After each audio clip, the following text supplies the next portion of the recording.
इस वीडियो में हम बात करेंगे यूनिवर्सल सेट के बारे में। यूनिवर्सल सेट को समझने से पहले हम ये देखते हैं कि सेट किसे कहा जाता है।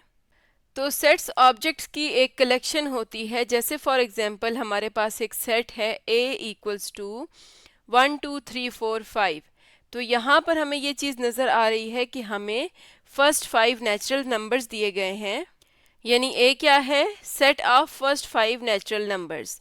तो इसका मतलब है कि सेट एक ऐसी कलेक्शन है या ऐसी ग्रुपिंग है जिसमें हम किसी एक कंडीशन के तहत चीज़ों को या ऑब्जेक्ट्स को इकट्ठा करते हैं। और ये जो ऑब्जेक्ट्स होते हैं, जैसे हमें यहाँ पर नज़र आ रहा है 1 2 3 4 5, ये नंबर्स भी हो सकते हैं, अल्फ़ाबेट्स भी हो सकते हैं और किसी चीज़ के नाम भी हो सकते हैं।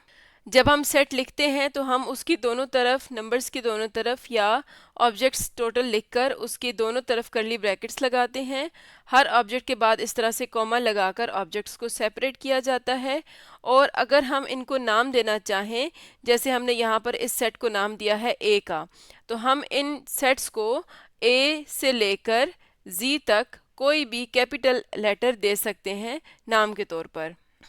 अब बात करते हैं यूनिवर्सल सेट की। तो ये एक ऐसा सेट होता है जो किसी स्पेसिफिक सिनेरियो में सबसे बड़ा सेट हो। जैसे फॉर एग्जांपल हमारे पास एक सेट है 1 2 3 से लेकर 10 तक। ये जो 3 डॉट्स हैं ये शो कर रहे हैं कि यहाँ पर ये कंटिन्यूड है। इसी तरह तो 1 से 10 तक हमने सारे नेचुरल नंबर्स का एक सेट लिया है।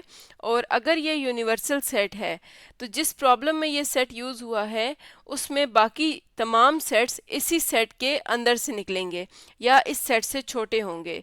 मिसाल के तौर पर अगर हम एक सेट लेते हैं ए, सेट ऑफ इवन नंबर्स, तो जब भी हम कोई सेट लेंगे जहाँ पर हमें बताया गया है कि इसमें हमने इवन नंबर्स लेने हैं, तो हम यूनिवर्सल सेट को देखते हुए इस सेट के एलिमेंट्स को लिखेंगे। जैसे कि यहाँ पर ए के अंदर कौन कौन से एलिमेंट्स आ जाएंगे। इवन नंबर्स वो होते हैं जो 2 से डिवाइड होते हैं या जिन पर 2 का टेबल जाता है। तो ये आ जाएगा 2 4 6 8 10। और ये हमने 10 तक ही रखने हैं क्योंकि जो हमारा यूनिवर्सल सेट है वो 10 तक है। हम जानते हैं कि वैसे अगर इवन नंबर्स की बात की जाए तो वो इनफाइनाइट सेट बनता है, यानी वो आगे चलता जाएगा। लेकिन अगर उस सेट के अंदर यूनिवर्सल सेट 10 तक रुक गया है तो हमारे जो इवन नंबर्स हैं वो भी वहीं तक रुक जाएंगे।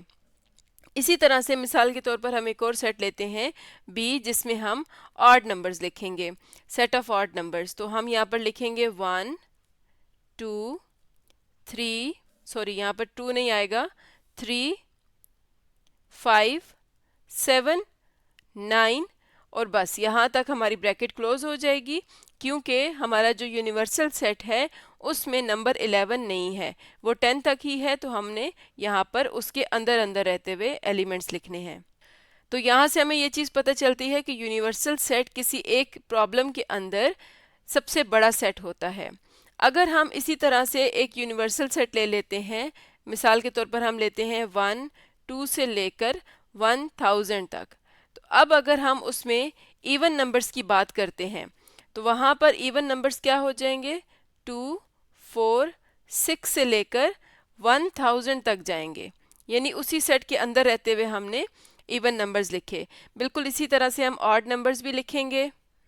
और अब बात करते हैं यूनिवर्सल सेट की नोटेशन की, यानी कि यूनिवर्सल सेट को हम किस तरह से शो करते हैं या उसका क्या नाम रखा जा सकता है।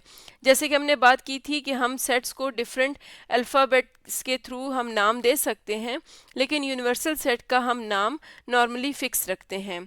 तो अगर यूनिवर्सल सेट को नाम देना हो तो उसके लिए हमारे पास दो कंडीशंस हो सकती हैं। या तो हम उसको कैपिटल यू से शो कर दें, यानी उसका नाम हम कैपिटल यू रख दें, और दूसरा हमारे पास एक ग्रीक लेटर आता है जिसको हम इस तरह से लिखते हैं।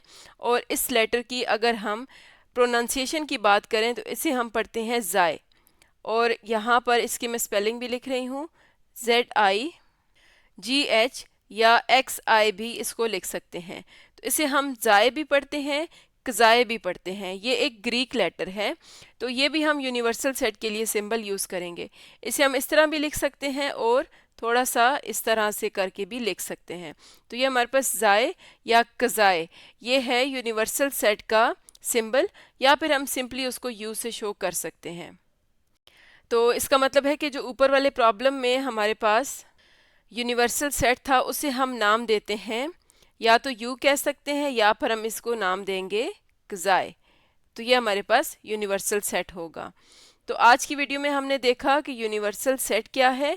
किसी भी स्पेसिफिक प्रॉब्लम के अंदर जो सबसे बड़ा सेट होगा जिसके अंदर से बाकी सेट्स निकलते हैं या बाकी सेट्स उसके अंदर से ही आते हैं, उसे हम यूनिवर्सल सेट कहते हैं। यहाँ पर ही हमारे पास एक और चीज़ आ जाती है, जैसे हमने यहाँ पर सेट ए लिखा और सेट बी लिखा, तो जैसे कि हमने कहा कि ये सेट यू के अंदर से ही निकले हैं, तो हम ये बात यहाँ पर कह सकते हैं कि ये जो सेट ए है इसके तमाम एलिमेंट्स सेट यू के अंदर मौजूद हैं। तो जो सेट ए है वो क्या है, ये सब सेट है यू का। सेट ए इज़ सब सेट ऑफ, इसको हम कज़ाई लिख लेते हैं। इसी तरह जो B है वो भी सबसेट है यूनिवर्सल सेट का। अब सबसेट क्या होगा, ऐसा सबसेट जिसके तमाम एलिमेंट्स जो यूनिवर्सल सेट है उसके अंदर मौजूद हों। लेकिन ये चीज़ सिर्फ यूनिवर्सल सेट के लिए नहीं है, कोई भी ऐसा सेट जिसके तमाम एलिमेंट्स दूसरे सेट के अंदर मौजूद हों उसे हम सबसेट कहते हैं। इसके लिए हमारे पास एक मैथमेटिकल शॉर्ट फॉर्म भी है। सबसेट के लिए हम जो सिंबल यूज़ करेंगे वो इस तरह का होगा, यानी हम यहाँ पर अगर मैथमेटिकल फॉर्म में लिखेंगे तो हम लिखेंगे A इज़ सबसेट ऑफ कज़ाई। तो ये हमारे पास इसका सिंबल आ गया। तो इस तरह से हमने देखा कि यूनिवर्सल सेट क्या होता है और सबसेट से क्या मुराद है।